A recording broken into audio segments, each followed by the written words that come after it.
기도의 자리에 나오신 우리 모든 우리 성도님들을 또 주님의 이름으로 환영합니다. 그리고 또 형편상 또 온라인으로 함께 예배드리는 우리 성도님들 사랑하고 축복합니다. 오늘 우리가 올 한 해 좀 하나님과의 친밀함을 누리기 위해서 좀 깊은 기도의 자리로 나아가기를 소망하는데요. 특별히 오늘 첫 시간입니다. 그 첫 시간 여러분과 어떤 말씀을 좀 나눌까 하다가 오늘 말씀을 기도하면서 택했는데요. 오늘 말씀은 여러분 잘 아시는 것처럼 솔로몬이 성전과 왕궁을 건축한 후에 여호와 하나님이 솔로몬에게 주시는 말씀입니다. 사실 우리가 아는 것처럼 그 성전을 짓고자 하는 마음은 솔로몬이 아니라 원래 아버지 다윗에게 있었습니다.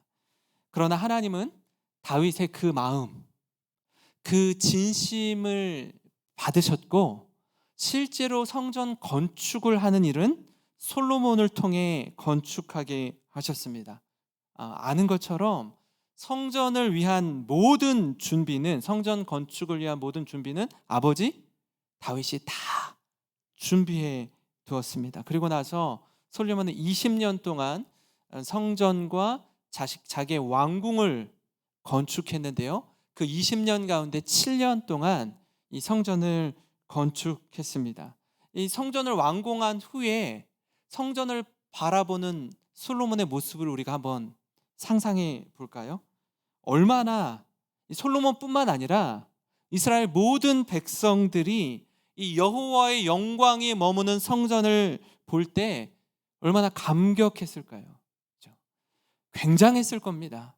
그 마음 가운데 아주 뜨거운 마음들이 솟아올랐을 거예요. 우리가 그 모습을 예상할 수 있는데 역대하 7장 1절에서 3절을 보시면요, 솔로몬이 기도를 마침에 불이 하늘에서부터 내려와서 그 번제물과 제물들을 사르고 여호와의 영광이 그 성전에 가득하니 여호와의 영광이 여호와의 전에 가득함으로 제사장들이 여호와의 전으로 능히 들어가지 못하였고 이스라엘 모든 자손은 불이 내리는 것과 여호와의 영광이 성전 위에 있는 것을 보고 돌을 깐 땅에 엎드려 경배하며 여호와께 감사하여 이르되 선하시도다 그의 인자심이 영원하도다 하니라. 굉장한 감격이죠. 여호와의 영광이 성전 위에 가득한 겁니다. 모든 백성들이 엎드려 경배하면서 하나님을 찬양하는 모습. 그러니까 이스라엘 백성이 평생에 다시 보지 못할 이 영광스러운 광경을 본 저들은요, 그 순간 그 모습을 영원히 기억할 겁니다. 그렇게 영광 중에 나타나신 여호와께 이스라엘 백성이 엎드려 경배합니다. 근데 제가 이 말씀을 보면서 그런 생각이 들었어요. 그러니까 성전 낙성식을 한 이후에 모든 것을 아름답게 갈무리한 후 주시는 말씀이 오늘 말씀이거든요. 그러니까 솔로몬과 백성들 입장에서는 가슴이 웅장해졌을 거예요. 너무나 뿌듯했을 겁니다. 이곳에 하나님이 임재하시는구나. 우리가 하나님의 백성이구나. 그 자랑스러움과 감격은 이루 말할 수 없을 겁니다. 근데 제가 이 말씀을 묵상하면서 좀 의아하고 궁금했던 부분이 있습니다. 그게 뭐냐면 성전 낙성식의 이 영광스러운 순간에 그의 마음이 그렇게 너무나 뜨겁고 기뻤을 텐데, 그런데 그 영광스러운 상황 속에 하나님이 솔로몬에게 주시는 말씀이 좀 뜻밖인 거예요. 왜냐하면 솔로몬에게 얘야 건축하느라 정말 애썼다, 수고했다, 이런 격려의 말씀을 주시면 좋을 것 같은데 오히려 성전 낙성식을 하면서 그가 하나님께 드린 기도가 있거든요. 솔로몬이 하나님께 드린 기도가 있어요. 그 기도에 대한 응답으로 주시는 말씀이기 때문입니다. 그러니까 오늘 말씀을 중심으로 우리가 같이 기도 제목을 삼고 나아가길 원하는데요. 먼저는 우리가 언제 기도해야 하는지 좀 함께 나누기를 원합니다. 우리가 언제 기도해야 하냐면 위기의 때에 기도해야 합니다. 그러니까 우리 인생이요, 늘 좋고 기쁠 때만 있는 게 아니죠. 반대로 늘 어렵고 힘든 때만 있는 것도 아닙니다. 지금 작년 말부터 우리 한국 이 사회에 대한 이 전문가들의 진단은, 전문가들의 이 2023년도 새해의 전망은 그리 밝지 않습니다. 이제 본격적으로 위기와 어려움이 들이닥칠 것이다 라고 전망하고 있습니다. 그러나 이 어렵고 힘든 시기를 지나는 가운데 늘 이런 시간만 침체되고 어렵고 힘든 순간만 있는 게 아니라 분명히 영광스러운 날, 하나님께서 우리에게 기쁨이 충만케 하는 날도 있을 줄 믿습니다. 마치 롤러코스터처럼 엎치락 뒤치락 하는 것이 우리의 인생이기도 합니다. 근데 사람이 죄성을 가지고 있는지라 보통 좋을 때, 잘 나갈 때, 하는 일마다 잘 될 때 하나님을 찾고 겸손히 주님을 따르기란 좀 쉽지 않습니다. 이게 일반적으로는요, 잘 될 때에는 모든 공을 자신에게 돌려요. 자신에게. 내가 열심히 해서, 내가 남들보다 뛰어나서, 내가 누구보다 멀리 바라보는 안목이 있어서 모든 일에 자기 자신을 부각시키는 거예요. 이걸 굳이 누구를 가리켜서 손가락질하거나 탓할 수 없는 게, 우리 모두 예외 없이 잘 나가는 자리에 있으면 자신도 모르는 사이에 이게 마음이 높아지게 마련입니다. 그래서 이때 하나님을 간절히 찾기란 이 여간 어려운 게 아니에요. 마치 그 당시에는 하나님 없이도 살 것 같거든요. 아니, 어떤 사람은요, 하나님 필요 없고 내가 하나님. 그만큼 마음이 높아지고 교만해지기 쉽습니다. 근데 꼭 이런 날만 있지 않습니다. 분명히 잘 될 줄 알았는데 돌다리도 두들기며 건너가라고 모든 경우의 수, 벌어질 일들, 여러 가지 상황들에 대해서 대안을 가지고 어떤 일을 시작했는데, 대안을 가지고 어떤 일을 주도했는데, 그래서 이만하면 분명히 좋은 결과가 있을 줄 예상했는데 전혀 뜻밖의 일이 펼쳐질 때가 있다라는 겁니다. 근데 이게요, 그냥 조그만 일이면, 그냥 사사로운 일이면 그냥 덮고 넘어가겠는데, 그럴 수 있는 수준의 문제가 아닌 거예요.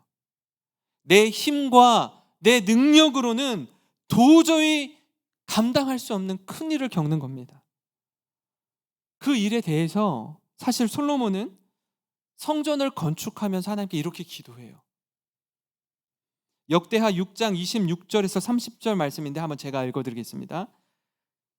만일 그들이 주께 범죄함으로 말미암아 하늘이 닫히고 비가 내리지 않는 주의 벌을 받을 때에 이곳을 향하여 빌며 주의 이름을 인정하고 그들의 죄에서 떠나거든 주께서는 하늘에서 들으사 주의 종들과 주의 백성 이스라엘의 죄를 사하시고 그 마땅히 행할 선한 길을 가르쳐 주시오며 주의 백성에게 기업으로 주신 주의 땅에 비를 내리시옵소서. 만일 이 땅에 기근이나 전염병이 있거나 곡식이 시들거나 깐부기가 나거나 메뚜기나 황충이 나거나 적국이 와서 성읍들을 에워싸거나 무슨 재앙이나 무슨 질병이 있거나를 막론하고 한 사람이나 혹 주의 온 백성이 백성 이스라엘이 다 각각 자기 마음의 재앙과 고통을 깨닫고 이 성전을 향하여 손을 펴고 무슨 기도나 무슨 간구를 하거든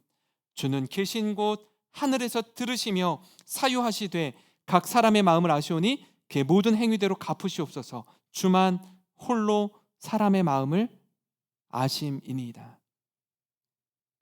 우리가 죄를 범해서요, 하늘이 닫히고 비가 내리지 않고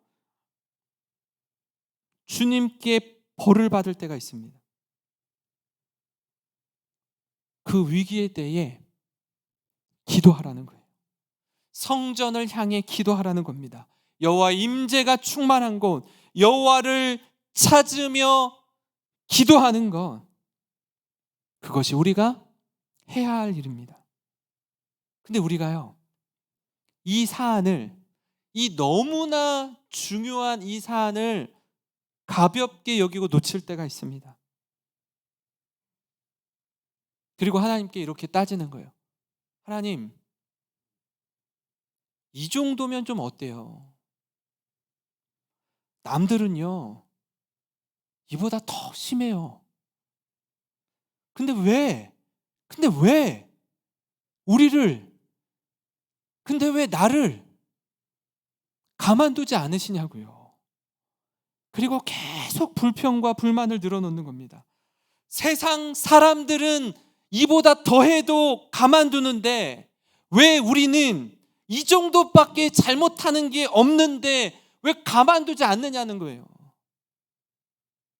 왜 그렇습니까? 우린 하나님의 백성이요, 하나님의 자녀이기 때문입니다. 남이 아니에요. 자녀입니다. 자녀가 그릇된 길로 가고 있는데 어떻게 부모가 그저 바라보고만 있을 수 있습니까? 그럴 수가 없습니다.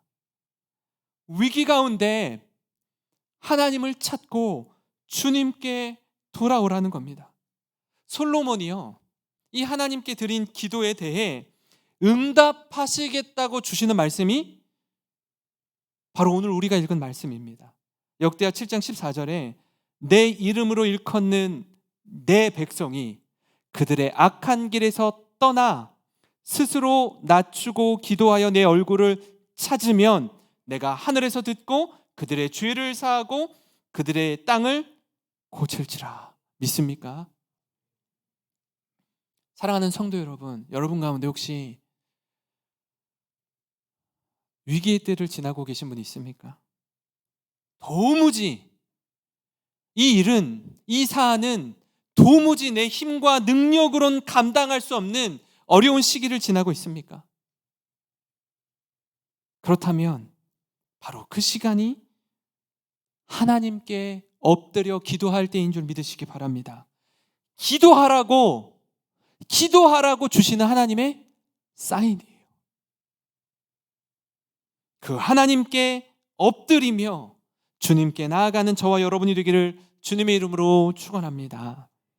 그러면 우리가 그 위기의 때에 기도하는데 그럼 어떻게 기도해야 할까요? 어떻게 기도해야 하나님 들으실까요? 악한 길에서 떠나 스스로 낮추고 기도해야 합니다. 다시 한번 역대하 7장 14절을 보면요, 내 이름으로 일컫는 내 백성이 그들의 악한 길에서 떠나 스스로 낮추고 기도하여 내 얼굴을 찾으면. 여기서 우리가 주목할 점이 있는데 그건 바로 내가 머물러 있는 죄의 자리, 악한 길에서 떠나야 한다라는 거예요. 이 길 아닌데, 이렇게 살면 안 되는데 계속 그 길을 고집하고 걸어가면서 하나님께 매달리시면 안 돼요. 내가 분명히 의지를 갖고 해야 할 영역과 하나님이 하실 일이 따로 있습니다. 분명히 구별되어 있어요. 앞서 살펴본 역대하 6장 26절의 하반절을 보면 이렇게 나와요. 이곳을 향하여 빌며 주의 이름을 인정하고 죄에서 떠나거든. 주의 이름을 인정하고 죄에서 떠나거든. 이 자각이 필요합니다. 그때 비로소 죄를 사하시고 마땅히 행할 선한 길을 가르쳐 주실 뿐 아니라 비를 내려 주시는 분이 하나님이시라는 걸 깨닫게 해주셔요. 솔로몬의 기도에 분명히 이 내용을 담고 있습니다. 그러니까 위기의 때에 가장 먼저 이루어져야 하는 게 우리가 지은 죄에 대한 자각입니다. 깨달음이에요. 기근이나 오늘날과 같이 전염병이 있을 때에도 마찬가지입니다. 재앙과 고통을 깨닫고 성전을 향해 손을 들고 기도하는 것이 먼저입니다. 그때 하나님의 용서가 있고 긍휼을 베푸시는 주님을 경험하게 될 줄 믿습니다. 사랑하는 성도 여러분, 오늘을 사는 그리스도인들에게 가장 필요한 게 뭐냐면 죄에 대한 자각입니다. 우린 내가 잘못했다고, 용서해달라고, 내가 어리석었다고, 내가 하나님 앞에 죄를 지었다고, 이 회개가 없어요. 회개가. 하나님뿐만 아니라 사람에게도 마찬가지입니다. 분명히 잘못했어요. 자기도 알아요. 근데 괜한 자존심을 가지고 버티는 거예요. 말하지 않는 거예요.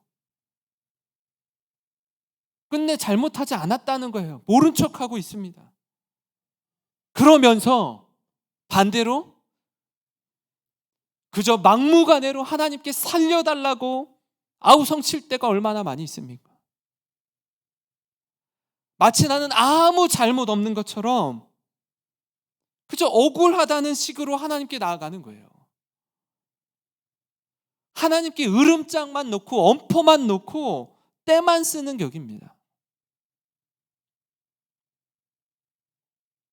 하나님 저 이러시면 저 떠납니다. 하나님을 하나님으로 섬기지 않겠습니다.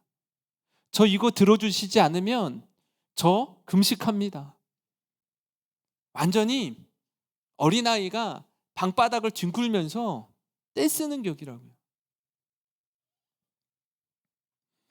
어린아이 같은 신앙에 머물면서 하나님께 삿대질하고 있는 거예요. 여러분, 그 자리로부터 벗어나야 합니다. 자라야 되는 거 아닙니까? 우리의 육신이 나이를 먹을수록 성장하는 것처럼 우리의 영적인 면들이 신앙의 연수가 더하면 더할수록 성장해야 되는 거 아닙니까? 더 이상 어린아이와 같은 신앙에 머물러 있지 않기를 바랍니다. 잘못했으면, 주님 앞에서 죄를 지었으면, 사람에게 잘못했으면 용서를 구하는 거예요. 회개하고 돌이키는 겁니다. 그때 하나님께서 반드시 용서하시고 놀랍게 역사할 줄 믿으시기 바랍니다. 그렇게 엎드려 기도하면요, 하나님이 우리에게 어떤 응답을 주실까요? 어떻게 응답하실까요? 죄를 사해 주시고 땅을 고쳐 주신다라고 약속하십니다. 역대하 7장 14절 다시 보시면요, 내가 하늘에서 듣고 그들의 죄를 사하고 그들의 땅을 고칠지라. 그렇습니다. 우리가 악한 길에서 떠나 스스로 낮추고 기도하면서 하나님의 얼굴을 찾으면 그때 놀라운 치유와 회복을 경험하게 됩니다. 여러분, 그런 경험이 있으십니까? 그런 경험이 없으시다면 올 한 해 하나님 앞에 나와 엎드릴 때 내 죄를 고백하고 위기의 때 하나님께 엎드릴 때에 하나님의 놀라운 치유와 회복의 역사를 경험하시는 우리 모든 성도 되시기를 간절히 소망합니다. 인격적인 하나님께서 우리의 부르짖음과 우리의 작은 신음도 응답하시는 줄 믿습니다. 죄사함의 응답을 경험하는 거예요. 여러분, 죄로 인해서 당하는 고통이 얼마나 큽니까? 죄로 인해서 끊어진 관계와 막혔던 담을 하나님이 허물어 주신다고. 그리고 이 황무한 이 땅, 쩍쩍 갈라지는 이 땅, 메마른 이 땅을 고쳐주시겠다 약속하셔요. 제가 이 말씀 보면서 이런 생각이 들더라고요. 혹 나의 마음이 이런 황무지처럼, 이런 사막처럼, 거북이 등딱지처럼 내 영혼이 쩍쩍 갈라져 있진 않은가? 성령의 단비가 필요한 때가 아닌가? 하나님의 강력한 임재가 있어야 사는데 그것 없이 마치 내 힘으로 살 수 있는 것처럼 살진 않았는가? 하나님 앞에 여러분 지은 죄로 인해서 신음하고 계십니까? 누구에게도 말 못할 죄로 인해 하나님과의 관계가 이렇게 점점 멀어지고 있지는 않습니까? 내 영혼의 상태가 가뭄에 마른 땅처럼 쩍쩍 갈라져 있지는 않습니까? 그렇다면 이때가 주님께 나아가야 될 때인 줄 믿습니다. 악한 길에서 떠나 스스로 낮추고 기도하는 겁니다. 여러분, 하나님을 구하세요. 하나님으로부터 오는 어떤 것, 하나님이 주시는 어떤 것, 이것 달라고. 어릴 때, 저희 자녀들이 어릴 때 제가 퇴근하면서 뭐 이렇게 들고 집에 들어가면 애들이 아빠 이거 뭐야? 아빠 이거 뭐야? 저는 안 보고 손에 쥐어진 이것만 보는 거예요. 이거 달라는 거, 이거. 우리도 똑같은 거 아니에요? 하나님을 찾지 않고 하나님께로부터 주시는 그 어떤 거, 이거 달라고 떼쓰는 거라고요. 하나님의 얼굴을 구합시다. 하나님에 대한 목마름으로 우리가 나아가기를 소망합니다. 그때 성령의 단비를 부어주실 줄 믿습니다. 하나님의 은혜를 경험하게 될 줄 믿습니다. 여러분, 우리가 이걸 소망했으면 좋겠어요. 사랑하는 성도 여러분, 하나님께서 우리에게 새해를 허락해 주셨습니다. 이건요, 다시 한 번의 기회를 주신 거예요. 이 시간 우리가 주님과의 친밀함을 회복하고 주님 한 분만으로 만족할 수 있는 우리 모두가 되기를 소망합니다. 여러분, 이게 가능할 때 어떤 형편이든지 자족할 줄 알고 넘치는 감사로 살아가는 비결을 경험하게 될 줄 믿습니다. 이 기적과 은혜를 경험하는 2023년도 새해 우리 성도님들의 가정이 되시기를 주님의 이름으로 소망하고 축복합니다.